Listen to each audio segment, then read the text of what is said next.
ভরপুর চিজের ঠাসা এরকম একটা চিজি ব্রেড খাওয়ার জন্য আজকে আসছি দেরাতে একটা শপে।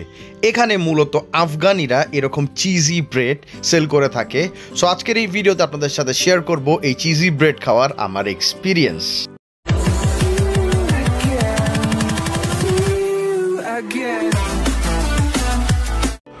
প্রচণ্ড ক্ষুধার মধ্যে বন্ধু আরাফ আরিফিন খানকে সঙ্গে নিয়ে চলে আসলাম আফগানি একটা ব্রেডের দোকানে।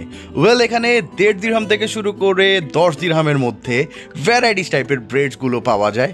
আর এগুলোর স্পেশালিটি হচ্ছে আপনি অর্ডার দেওয়ার পর ব্রেডগুলো আপনার সামনেই মেক করে আপনাকে সার্ভ করবে, আর খেতেও কিন্তু এগুলো দারুণ হয়ে থাকে। আর এই শপটা দেখেন না, খুবই কিউট। আশপাশের এনভায়রনমেন্ট মাশাআল্লাহ। আর কে বলবে এখন রাত 3টা বাজে, গভীরে রাতে কতটা হ্যাপিনিং দুবাইয়ের রিগ্গা।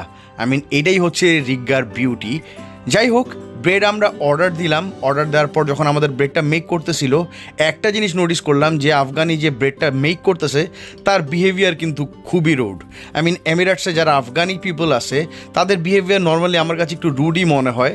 আপনাদের কাছে কীরকম মনে হয় আমাকে একটু কমেন্টস করে অবশ্যই জানাবেন। যাই হোক, এ ব্যাপারে আর কথা না বললাম, ব্রেড অর্ডার দিলাম। আর আরিফিন খান আমাকে বলতেছিল যে বন্ধু এই ব্রেড খেয়ে কি পেট ভরবে? আমি বললাম কেন, 5 দিরহামের ব্রেড দেখে কি পেট ভরবে না মনে হচ্ছে? 5 দিরহাম কিন্তু বাংলা টাকায় 150 টাকা প্লাস। আর আমি এই দোকানে আগেও খাইছি। একটা ব্রেড একজনের পক্ষে শেষ করা ইটস রিয়েলি ডিফিকাল্ট।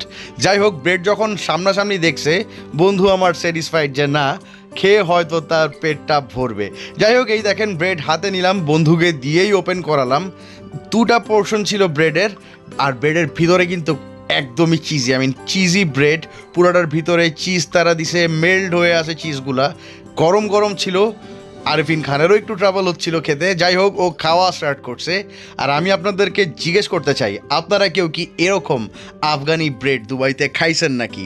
আর খেয়ে থাকলে আপনাদের কাছে কীরকম লাগছে অবশ্যই আমাকে কমেন্টস করে জানাবেন। এই ছিল আমার এই ব্রেডের একটা ছোট্ট একটা ভিডিওটা কীরকম লাগছে অবশ্যই কিন্তু কমেন্টস করবেন। আর হ্যাঁ, আমার চ্যানেলে কিন্তু ভাই ভিউয়ার্স একদমই নতুন ঢুকতেছে না। আপনারা যারা আমাকে ফলো করে থাকেন প্লিজ কাইন্ডলি সাবস্ক্রাইব করবেন, চ্যানেলটাকে সামনে এগিয়ে যেতে সাহায্য করবেন। সাথে থাকবেন, দেখে থাকবেন লাইফ উইথ অর্ণব। আজকের মতন এখানেই বিদায় নিচ্ছি। আল্লাহ হাফেজ।